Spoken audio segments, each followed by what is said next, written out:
people who inspired me. As a part of my profession, I had the opportunity to treat not only Americans and Indians but also patients from other countries. In about 45 years of my professional voyage, I was able to meet many people and also had the opportunity to come to know about their personal and professional lives. Everybody evinces interest about celebrities. Let me also share certain things about some of them. Not only because these are interesting, but also because they present a few lessons about life as well as medical warnings.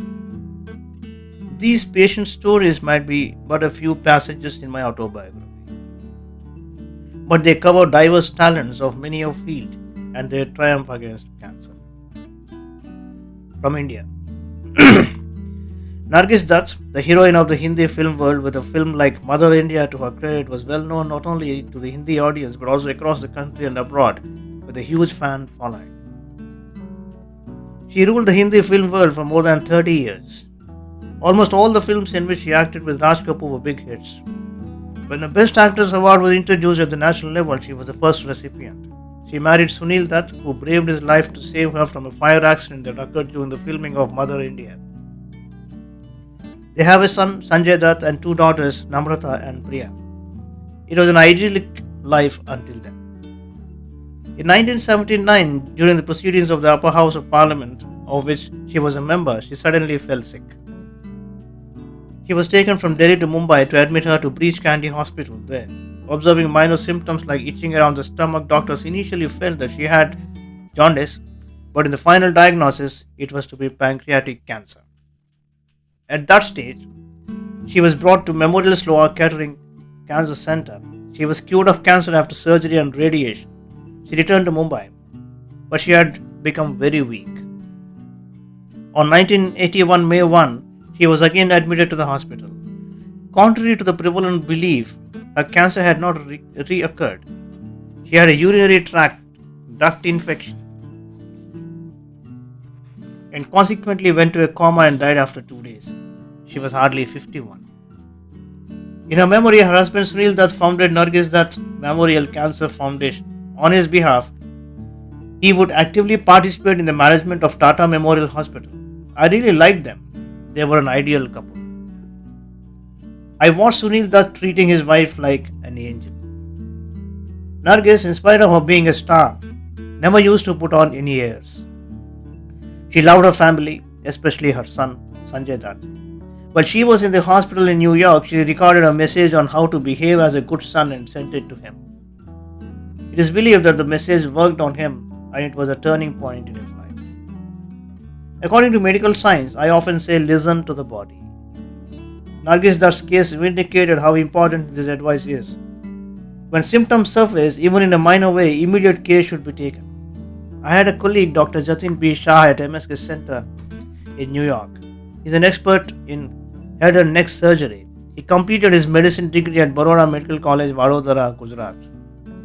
He learned that Dr. Kothari, who had been his professor in surgery, was diagnosed with prostate cancer. He immediately brought him to the US to be treated by me for his cancer. Professor Kothari was 75 years old and he did not have adequate medical insurance that could take care of his treatment. Considering his age and health condition, I designed an innovative and the least expensive outpatient brachytherapy treatment. He received his outpatient cancer treatment in the morning and returned to India the next day. Dr. Jatin Shah thanked me profusely for saving his professor's life. Before leaving, he complimented me and blessed me and praised me as Doctor of Doctors. He died of natural causes at the age of 90. But the type of treatment I had designed for him has become a standard of care and one of the options in the treatment of prostate cancer. Yash Chopra is a familiar name to Hindi film lovers.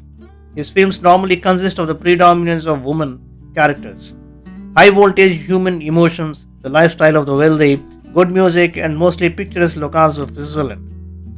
Mrs. Pamela Chopra was the wife of that popular producer and director of many a hit movie. She was a singer and also used to assist as a lyricist. Mrs. Pamela was initially diagnosed with breast cancer. As it was not treated well in time, it has spread to her brain. Eventually, she suffered paralysis, losing the mobility of a hand and a leg. she was initially taken to London for treatment. The doctors there had declared in unequivocal terms that they could only offer her palliative care but could not assure restoration of mobility of her limbs. Therefore, they came to New York. I vividly remember her coming to me in a wheelchair. IMRT, intensity modulated radiation treatment, had very recently made its entry at that time. I started her treatment with that. The treatment went on for 4 to 6 weeks. In the 6th week, she could stand up. She came walking into my office. There is some magic in your hands. Otherwise, this would have not happened, she gratefully extolled me.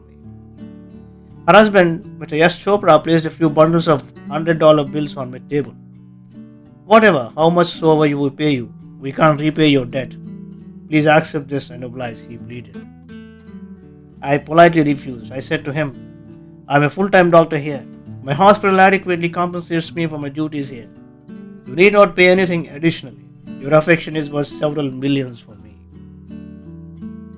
Later, when I went to Mumbai, he organized a mammoth party for me. A lot of celebrities, including Bollywood actors, directors, and producers, attended. Mr. Chopra introduced me to almost everyone and said to them, he is the doctor who saved my Pamela.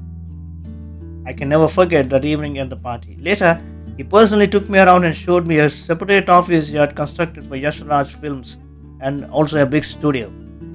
During its inauguration, he threw another huge party and spoke very highly of me, saying, because he saved my life, we remained a complete family. That's how I was able to construct a studio of these proportions. In his office, he made me sit in his chair. His elder son Aditya, daughter-in-law Rani Mukherjee, and his second son Uday also showed respect for me. Pamela Chopra came to see the Shirdi temples I have constructed in the US. She personally made flower garlands and around the GT and had the belts made for Baba's umbrella. She always referred any of her cancer-affected friends and relatives only to me. Yash Chopra died of dengue. A week before that, he spoke to me. I can never forget the affection of that couple. Pam Chopra continued to be cancer-free 2 decades after completing her cancer treatment. Yash Johar was husband of Hiru, sister of Yash Chopra.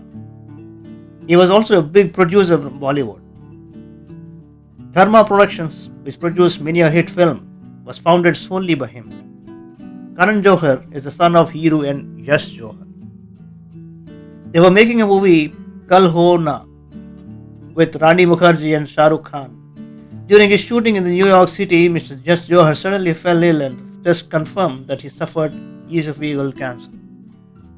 This news impacted his son Karan Johar and his friend Shah Rukh Khan more than Mr. Yash Johar himself. It was a shock for them. Both of them were like his brothers. Shah Rukh's father had succumbed to cancer. He used to lament, will I also lose my other father to cancer? During Yash Johar's treatment with me for 5 weeks in New York, Shah Rukh Khan came with him to my department every day. I was touched by the deep bond between Shah Rukh Khan and Johar's family, which is very rare in contemporary times. Keeping aside his sorrow, Yash Johar used to take extraordinary care not to disrupt the shooting. While taking treatment, he used to attend the shooting too. Whenever he was in the hospital, both Karan and Shah Rukh would also be at the hospital and spend their time talking to me in my office. Yash Johar died in 2004, June, at the age of 74. A chest infection caused his death. His death very severely impacted both Karan and Hiru. It saddened them for a long time. Karan, in fact, depicted it in his autobiography, An Unsuitable Boy. Later, in 2017, Karan became the father of 2 children, both by surrogacy. He named the boy Yash and the daughter as Ruhi, reversing the name of his mother. So much is his love for his parents. The sister-in-law of the popular Hindi hero of patriotic films, Mr. Manoj Kumar, suffered from cervical cancer. The doctors who had treated her told her that she had completed her treatment and needed only routine checkups. But the family somehow were not sure and came to the US to consult me. After my examination and review of the treatment in India, I informed them that she needed additional treatment. Hence, she continued to complete her treatment under my care, and she was free of cancer for more than 2 decades thereafter. The wife of a top doctor of AIIMS, Dr. Chowdhury, was herself a leading gynecological oncologist. She had a diagnosis of cancer of the uterus which had spread to the ovaries. She was advised to receive intense chemotherapy. However, she could not endure even the first dose. Doctors could not think of any plausible solution and hence referred her to me. I designed a specialized radiation treatment for her which she was able to complete without any complications. She continues to do well and has been free of cancer for over 2 decades. She is currently one of the top doctors for gynecological cancers in India. Whenever I am in India, she and her husband meet me and have dinner with me. The Piramals are a very reputed business family from Mumbai. Mr. Ashok Piramal had advanced kidney cancer when they came to see me in 1984 at MSK. Now, we have the latest target and immunotherapy treatment, but in 1984, we could not help him and eventually he passed away. His younger brother, Mr. Rajay, took over the reins of their business and developed it into a business empire. Although I could not save Ashok, his younger brother Ajay's wife Swati Piramal has been constantly in touch with me, overseeing ongoing projects related to cancer, allocating crores of rupees for prevention and mitigation of cancer through their family foundation. Her son Anand married Isha Ambani, daughter of Mukesh Ambani. What is the most notable about all these anecdotes is that the artists, producers, directors, entrepreneurs, celebrities, and many from their families, when impacted by cancer, have not forgotten what they have gone through. That's why, more often, they stand by and conduct programs to help the affected and donate liberally to the cancer hospitals. Their generosity also inspires others. It is highly commendable.